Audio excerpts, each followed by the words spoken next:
Awesome. So, good morning, everybody. Hope you guys are having a great day. Today, we're going to be learning about compound interest and the rule of 72, right? Albert Einstein himself, a German physicist, one of the most brilliant guys who walked this planet, right, said this is the eighth wonder of the world. And we are super excited to talk about it today because it actually is one of the most important things that you want to know and need to know to actually understand money and how it actually grows and works for you.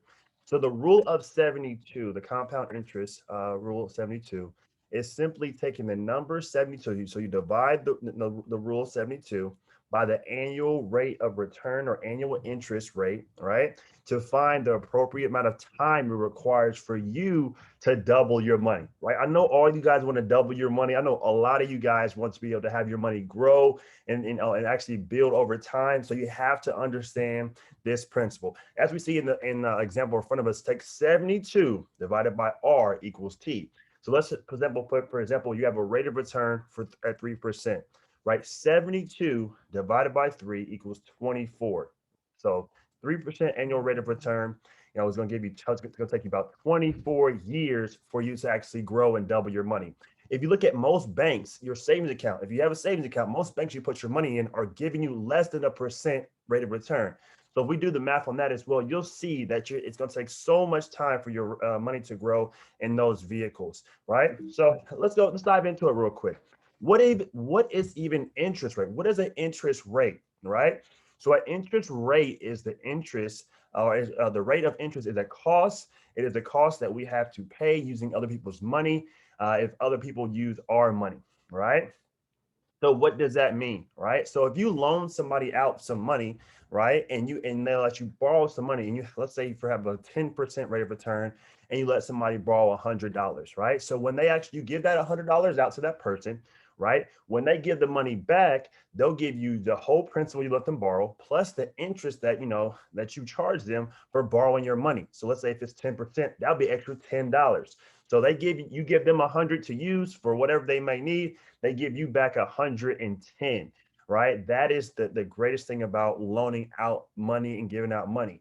So you got to think about it, guys. When you're putting your money in a bank, you're pretty much let the bank use your money. So you're loaning your money to the bank so you actually can have a place to sit it, and then they actually giving you an interest rate back. The caveat, guy, is understanding how much they're actually giving you back. That is the key because a lot of places will give you an interest rate, but it's so small, it'll take hundreds of years for your money to double, right? So an interest rate is the overall amount that has to be paid back and above the original amount borrowed, right? So when you think about things like credit cards, you think about things like mortgages and buying a home, you want to know, the amount it's going to cost you to borrow that money.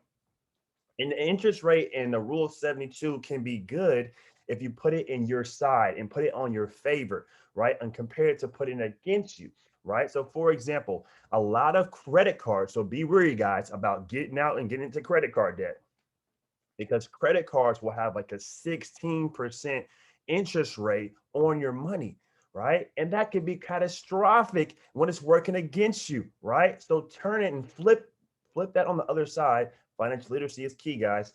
Flip that on the side. Instead of putting that 16% compound interest against you, put something like that in your favor so you can win, right? So you want to understand these things. So let's give you an example of the rule of 72, the compounding effect, right? So this example below is going to show you how you can earn money over time with an investment of $10,000 at a different rate of return starting at the age of 29. So this is just an example, guys. You can put your own years in there and kind of figure out yourself. But we're going to show you today how you actually can change and grow your money depending on your rate of return. Like you said before, I want you guys to go home today and check your bank. Ask your parents how much they're earning, what's their rate of return at their bank. How much interest are they accruing every single year from leaving their money in those vehicles? And be watch them be maybe be surprised or not even know what that number is. And this is why we're going to learn it today. This can change you guys' lives, right? For example, let's say you're 29 years old and you have a 1% rate of return. So you put $10,000 as you put in the bank, right? And you put it out and they give you 1%. And most banks today are giving you anywhere from 0 to 2%. So this is pretty average in banks. You're not going to learn a lot. You're not going to grow a lot of money in a fixed account like these and be able to become wealthy. Not too many rich and wealthy people leave their money in their bank. But in the process of that, let's say, for example, you're 29 and you have a 1% rate of return. So you take 72 divided by 1 equals 72 years it's going to take for your money to double. Wow, guys. So you think about that. It's going to take you 72 years to turn 10,000 into 20,000. That's a long time. And you'll be from 29 to 101. But let's say, for example, you have a 4% rate of return. That means every 18 years, your money is doubling. So you have actually 3 cycles of 3 compound interest cycles where you go for 29, you're at 10,000, 47, you're at 20,000, and 65, you're at 40,000. So, with that high rate of return, you're going to start seeing how many cycles you actually can accrue in that amount of time. Right. So then next, let's say we have 6%. So 6% every 12 years, your money is doubling. That is big time gains, guys. Think about at 29, you have $10,000. At 41, you have 20,000. At 53, you have 40,000. And then at 65, you have 80,000. Wow, guys, that's pretty impressive. So you got to really think about what rate of return you're getting on your investment and where you're putting your money so your money can grow, right? Lastly, let's say you have a 10% rate of return, right? Every 7.2 years, your money is doubling.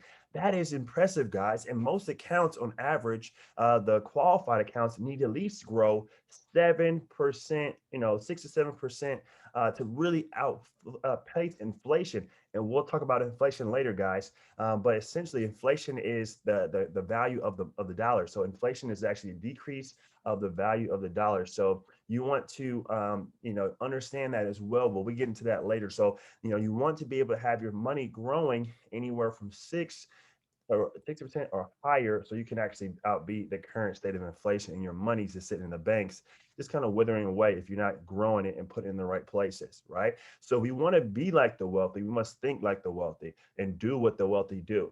Most of the wealthy don't just sit their money in the banks. They put it in vehicles like investors, like we're talking about today, to actually grow their money, right? So let's say, for example, 10% rate of return, right? At 29, you have a 10,000. At 36, you have 20,000. At 43, 40,000. 50, 80,000. 57, 160,000. 65, 320,000. And 72, $640,000, right? So where would you rather sit your money, right? Where would you rather have your money growing? At the age 72, would you rather have your money at 640,000, or would you rather have be at 101 with 20,000, right? So where you put your money, understand how your money is growing, understand, the benefits and growth of your money, and figure out what your rate of return and your interest rate you're getting by that investment. So why is even compound interest, important? Why does it matter to you, right? So compound interest is the interest earned on the money that you previously had as interest, right? So as you start, we call it compounding because you're compounding on it every time. Every time that money grows, you're compounding it again, you're compounding again and again and again, right? So you're putting time in your favor because we're all young here, guys. We want to use that and put it on our side. So compound interest causes interest accounts to balances to grow. So you want to make sure compound interest is working for you, not against you, right? Be able to understand the difference between good debt and bad debt, right? So you want that good debt, you don't want that bad debt, right? So for example, guys, think about this. It's good for savings and investments, but can work against you when you're paying an interest on a loan, like we talked about before, right? Because over time, you take out a loan, and if you allow it to just keep growing against you, it's going to actually be a burden on the back, and you'll start paying even more money back to that company or that person that you borrowed the money from, right? And then you got to think about the frequency, time, and the interest deposit into starting that account, and a certain amount of all the compound interest that you made is very powerful. So the frequent, time, interest rate, deposit, and the starting amount all compound to make the interest powerful. So how much you're putting in, right? how much time, how many compound interest cycles, how many compounding cycles you're giving it, right? Your interest rate, those are all big factors in understanding how fast your money is going to double, right? So obviously, it makes it very simple, guys. The more money you put in there, obviously, the faster it's going to grow, right? The more cycles you have to compound, it's going to give your money more time to grow, right? The rate, the higher the rate, obviously, it's going to allow your money to grow a lot higher. And let's also talk about the reverse, right? So if you don't put a lot of money in these accounts, you got to have the other two in your favor. You got to have time in your favor, or you got to have a higher interest rate. So if you don't want to put a lot of money, look for the largest or the highest number for the interest rate that they're going to give you, or you're going to actually want to give it more time to grow.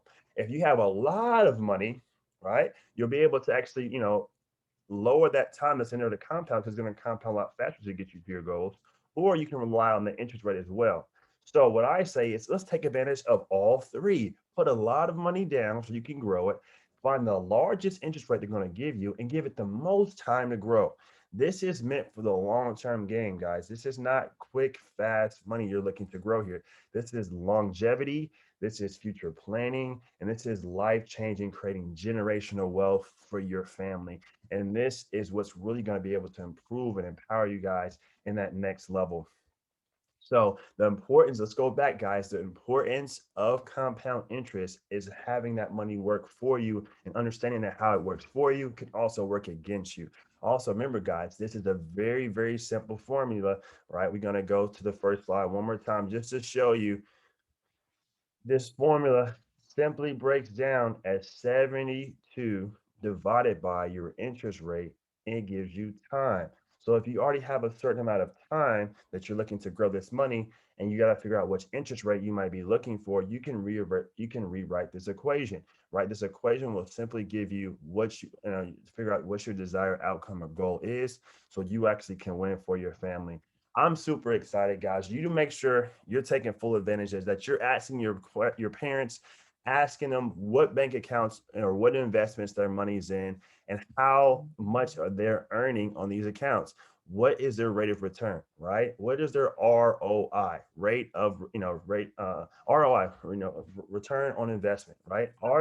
Are they getting a good return on investment by leaving their money in there? What is their ROI, return on investment? So without further ado, guys, I'm super excited to share with you guys one of the 8th wonders of the world, compound interest. Coming from you live from Los Angeles, California. It's the one, the only Chandler Thomas here, sharing with you guys some more great financial tools. And I'll see you guys shortly. Have a wonderful, blessed day.